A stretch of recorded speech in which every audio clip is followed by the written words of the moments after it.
మరిన్ని వీడియోల కోసం సబ్స్క్రైబ్ చేసుకోండి.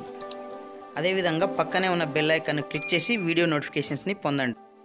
Hi friends, welcome back to our YouTube channel వెంకట్బిటిఏ.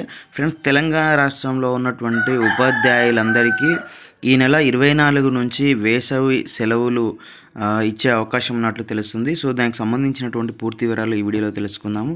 So friends, ఇక్కడ మనం చూడొచ్చు 24 నుంచి ఉపాధ్యాయులకు వేసవి సెలవులు ఉండొచ్చు అని చెప్పేసి మనకు క్వశ్చన్ మార్క్ అయితే పెట్టడం జరిగింది.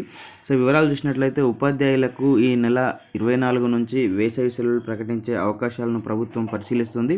సాధారణంగా ప్రతి సంవత్సరం ఏప్రిల్ 22 లేదా 23వ తేదీ వరకు ప్రభుత్వ పాఠశాలలు పనిచేస్తాయి. ఆ తర్వాత వేసవి సెలవులు ఇస్తారు. ఈసారి 10వ తరగతి పరీక్షలు ముగిసే చివరి రోజు అంటే మే 26 చివరి పనిదినమని గతంలో ప్రభుత్వం ప్రకటించిన సంగతి తెలిసిందే. అయితే కొద్ది రోజుల క్రితం 10వ తరగతి పరీక్షలను రద్దు చేశారు. ఉపాధ్యాయులు మాత్రం ప్రతిరోజు విధులకు హాజరవుతున్నారు.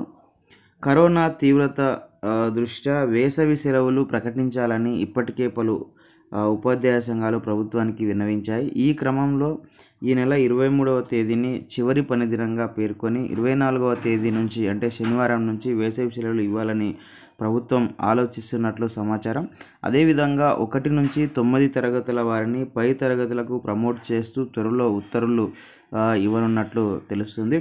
సో ఇది ఫ్రెండ్స్, మరి తెలంగాణలో పనిచేస్తున్నటువంటి ఉపాధ్యాయులకు సంబంధించినటువంటి వేసవి సెలవుల అప్డేట్ సమాచారము. సో ఈ వీడియో మీకు నచ్చితే లైక్ చేయండి, షేర్ చేయండి. ఇలాంటి ఎడ్యుకేషనల్, ఎంప్లాయ్మెంట్, టెక్నాలజీ సమాచారం పొందడం కోసం మన యొక్క యూట్యూబ్ ఛానల్ వెంకట్బిటిని సబ్స్క్రైబ్ చేసుకోండి. Okay friends, thanks for watching this video. Bye, have a nice day.